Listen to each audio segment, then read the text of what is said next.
wajal kalami rasidan wa mursida wa fikrati nawir wa qalbi arsida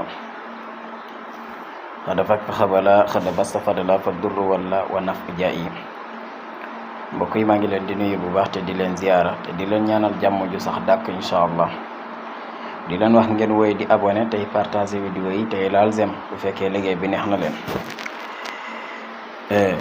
yéen ñi may woo di laaj ñaan ndigal ci liñ fi wàccee, lépp luñ fi wàccee bu ngeen dee déglu waxtaan bi ci tëju bi dama leen di wax lépp lu fi nit ki taataane yàlla na ci yàlla def barke.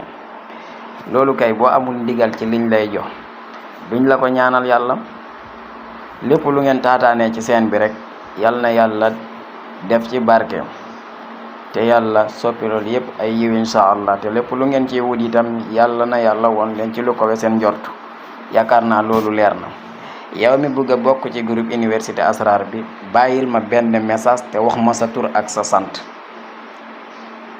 waaye boo ma bàyyilee message di ma limal say maam fi nga dëkk ak dëkk bi nga jóge fi nga jóge du ma am jotu déglu message boobu noonu. boo ma woowee itam di ma laaj ay secret du ma la tontu.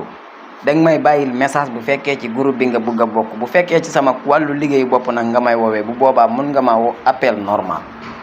bu dee ci groupe université asrar bi nga bëgg a bokk gratuit la. danga may bàyyil message wax ma sa tur ak sa sant.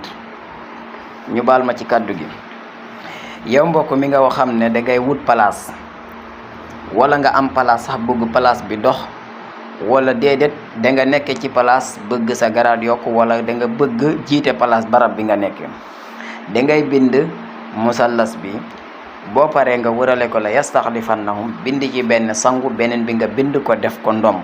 boo munta takk su boobaa nga bind ko def ko ci sa portefeuille ci kàttanu sunu borom. bu dee place ngay wut wala liggéey ngay wut wala embauchement ngay wut wala danga nekk ci barab bëgg fa yokkute wala nga bëgg a jiite barab bi ci kàttanu sunu borom dina la may loolu ngay wut ci barab boobu insha allah. bu fekkee barab bi dafa doxutoon sunu borom dina doxal barab bi insha allah ndem soob na borom bi.